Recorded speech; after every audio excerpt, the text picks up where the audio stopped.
So the argument as it pertains to Brandon Miller is that quite literally, Jamea Harris does not get shot in that moment with that gun unless Brandon Miller brings that gun to that scene. Nate Oates, the Alabama basketball coach, earlier in the week described Brandon Miller as just being in the wrong place at the wrong time. But with all due respect to Nate, that is just a wildly inaccurate way to describe what happened. The truth is, Brandon Miller is among the people that created the wrong place.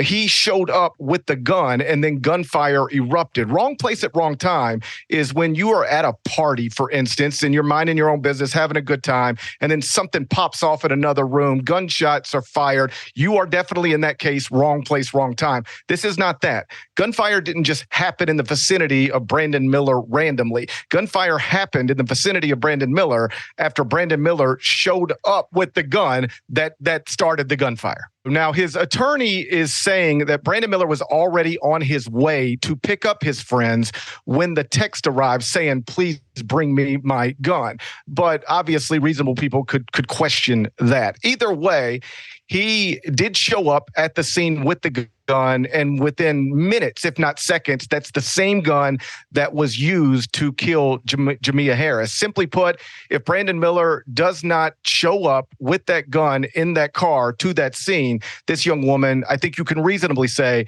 is almost certainly still alive right now. For people who maybe don't follow college basketball too closely, this is the best player on a team that is projected to be a number one seed in the NCAA tournament. That is probably going to win the SEC rather easily. This is the best freshman in college basketball and the best NBA prospect in college basketball, a person who could go as high as number one in the 2023 NBA draft. Again, for people who don't follow college basketball, understand players are suspended all the time for smoking weed or missing curfew or skipping class. Grayson Allen, who's now in the NBA, once played at Duke, was, while he was in college, literally suspended for a game for tripping an opponent. Now, contrast that with what we're talking about here. Brandon Miller is at the best version of this story is a star basketball player was driving around Tuscaloosa well after midnight with a loaded gun in his car. He arrived at a scene where an altercation was going down, and the gun that he brought to that scene was used to take the life of a 23-year-old woman.